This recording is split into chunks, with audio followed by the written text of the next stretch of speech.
Sedna, the mother of the sea beasts, inspired by Inuit mythology. Come closer, traveler. Let the wind quiet. Let the northern sky open its shimmering curtain. Tonight, I carry you to the far Arctic, where the world is carved from ice, and the sea holds memories older than human breath. This is the story of Sedna, the woman who became mother of the sea beasts. A tale of longing, a tale of betrayal, a tale of transformation powerful enough to reshape the ocean itself. Listen now, for the waves remember her name. Chapter 1. The Girl Who Listened to the Ocean. Sedna grew up on a small Inuit settlement perched along an endless white horizon. Her father, Taraluk, raised her alone after her mother passed into the spirit world. Even as a child, Sedna was different.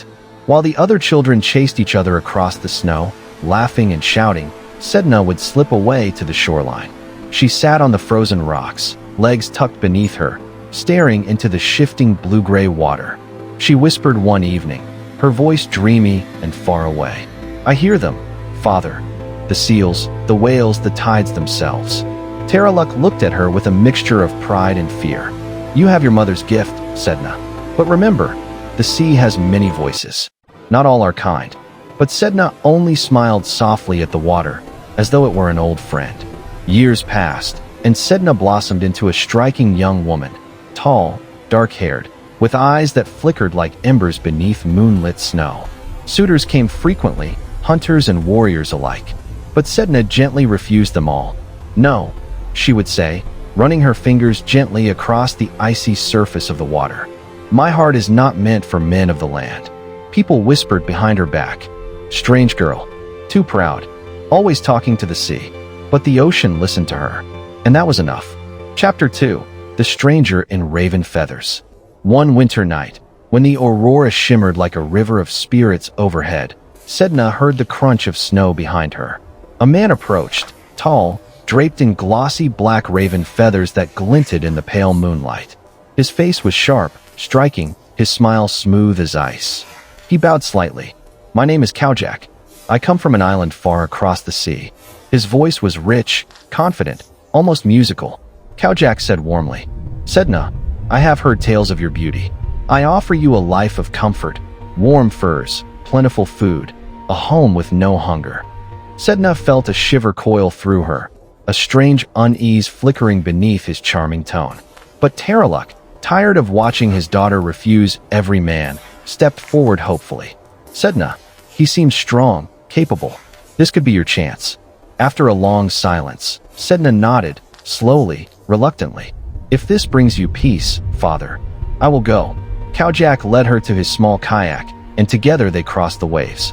But the sea that Sedna once trusted turned restless beneath them, shifting and groaning as though warning her. When they reached his so-called island, Sedna's heart sank. It was barren, cold, a lonely outcrop of jagged rocks. No warm home, no rich life, only wind and emptiness.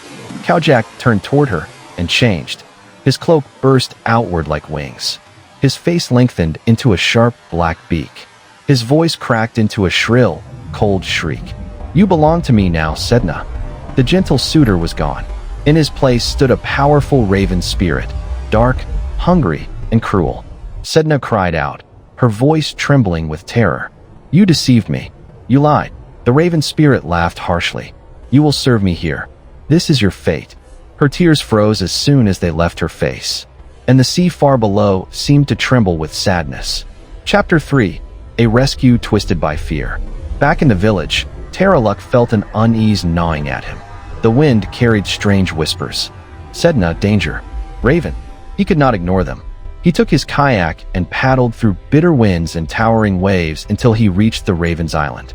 When he saw Sedna, frail and exhausted in the Raven Spirit's cruel domain, Taraluk's heart cracked with guilt. He reached out to her. "Daughter, I am here. Come home." They fled onto the sea, pushing their kayak into the icy water.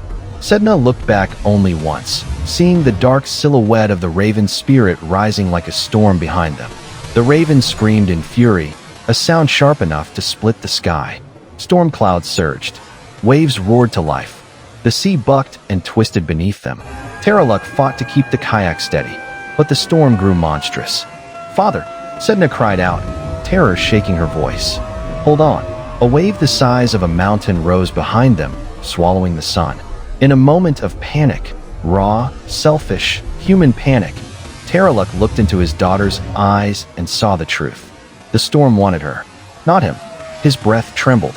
"Forgive me, child," and he pushed her overboard. "Father," Sedna screamed, her fingers clawing at the kayak's edge. "Please." Terraluk's fear overtook him. He raised his knife, and one by one, he cut her fingers. Sedna's screams echoed through the storm, a sound so powerful that even the sea shuddered. Her fingers fell into the depths and transformed. One became a seal, another a whale, another a walrus, another a narwhal. Her pain became life, and Sedna herself was dragged beneath the surface, swallowed by the dark, icy deep. Chapter 4: Mother of the Sea Beasts. The ocean carried Sedna gently into its vast, whispering heart. Instead of death, she found transformation. Where her tears drifted, pearls formed. Where her feet touched the seafloor, corals spread like living fire. Where she moved, the water glowed with pale blue light. She rose transformed, no longer human. Her hair stretched like shadowy waves across the ocean floor. Her eyes glowed with the pale fire of shifting ice. Her presence commanded the currents themselves. Creatures of the deep approached her reverently. A massive whale, voice echoing like thunder from a distant world, spoke first. "Mother, you gave us life. We belong to you." A seal swam forward, brushing gently against her palm. "We will follow you, Sedna. Always." A narwhal circled her, its spiraled tusk shimmering in the ocean glow. "Guide us, Mother of Beasts." Sedna felt strength rising within her, strength forged in pain, betrayal, and rebirth. She built her kingdom in the deep, miles beneath frozen ice. A palace of glowing stone and drifting kelp. A throne carved from ancient coral. A realm where she ruled the ocean's balance. But she never forgot the betrayal of the human world. When people disrespected the sea, wasting animals, polluting waters, killing without gratitude, Sedna's hair tangled in sorrow and rage. Fish disappeared. Storms rose from calm seas. The world above trembled. Only the bravest shamans could journey into her domain. They combed her long, heavy hair, soothing her grief. They whispered apologies. They sang ancient songs of healing. And slowly, Sedna's anger eased. Her creatures returned to the shore. Balance was restored. But Sedna remained the silent ruler of the deep. Watching, listening, remembering. Chapter 5: Lessons of the Deep. Sedna's tale endures because it touches truths deeper than the ocean. Lesson 1: Nature remembers everything. If we disrespect the world around us, it reflects our actions back upon us. Lesson 2: Pain can give birth to strength. Sedna's suffering became the source of all sea life. Lesson 3: Fear can make humans betray, but spirits endure through transformation. Terraluk chose fear. Sedna chose evolution. Lesson 4: Even the powerful need kindness. Sedna, ruler of the deepest waters, still needed her hair gently untangled. Still needed words of comfort. Lesson 5: The ocean is alive. Listening, breathing, waiting. And Sedna, mother of the sea beasts, still watches over every tide. Thank you for watching this video. I hope you enjoyed it just as I did. Remember to subscribe to the channel and click on the like button for more. I hope you learned some valuable lessons from this video today. See you in our next video.